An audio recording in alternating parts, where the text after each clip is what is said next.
Iya sa kombinasyon ng alat at asim ng adobo, naku, amoy pa lang ulam na. Kaya naman di nakapagtatakang maraming may paborito nito. Pero di ba, Rafi, meron tayong nakilala na parang medyo kakaiba yung pagkahumaling sa masasarap na ulam. Meron kasi kaming nakilala na hindi niya kayang makalipas ang isang linggo nang hindi kumakain ng adobo.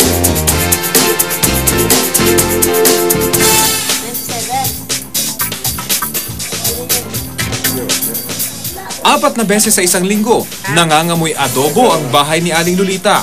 Adobo kasi ang paboritong ulam na hindi pagsasawaan. Pag nagluto kami ng tanghalian hanggang gabi na. Minsan, kinabukasan, ayaw nila mag-iba. Tapos pag mayroon pa, ulit-ulit. Bukod sa sarap, matipid din daw sa budget ang ulam na ito. Minsan, 2 araw, 3 naka-rep. Hindi siya nasisira. Init mo na lang. Ang pagkahumaling sa adobo, nama na rin ng mga anak at apo ni Aling Lolita. Ang biro nga sa kanilang angkan, hindi dugo ang dumadaloy sa kanilang katawan, kundi ang malinamnam na sabaw ng adobo. Basta may okasyon kami, lagi may gano'n. Lagi kong linuluto yun. Minsan may nagpapaluto sa akin. Mga kamag-anak.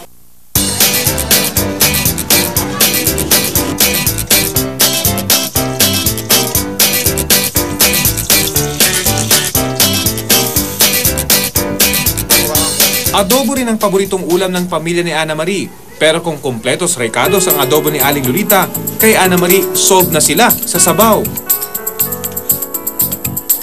Mas masarap nga naman sana kung may halong isda o karne, pero dala ng kahirapan, nagtsatsaga na lang sila sa walang sahog na putahe. Pag talagang crisis kami, pag wala ho talaga kaming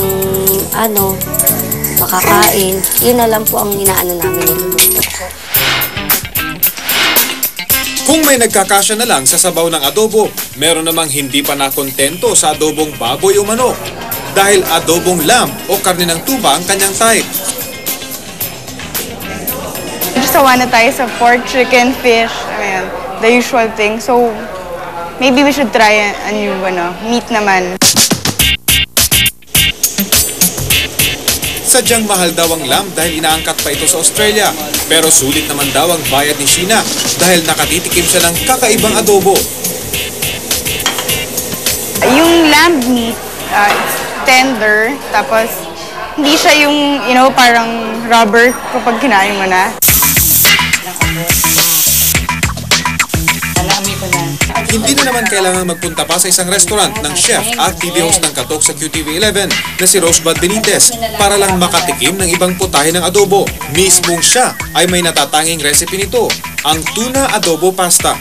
Kakaiba pa siya dahil parang, di ba, pag iniisip mo pag adobo, pang kanin yan. Ito magugulat ka na parang, pwede palang incorporate ang adobo sa pasta. It's his favorite. Maihahambing daw niya ang kanyang schedule sa adobo. Kung ano raw ang ibinilis ng ikot ng kanyang gawain araw-araw, ay siya namang ibinilis din ang pagluluto ng adobo. Kaya swak sa kanyang oras ang adobo. On the go ako palagi, I'm not always at home. So, kaya ko siya naisip na gawing pasta para mabilis ang luto. Diba? Yung sandali na ako magluluto, tapos at the same time, pag naluto ko na siya, sabay-sabay kami kakain.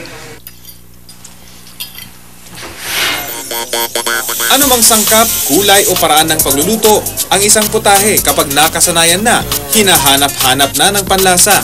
Ganyan ang mahikang dala ng adobo. Hindi nakapagtatakang maraming naloloko rito.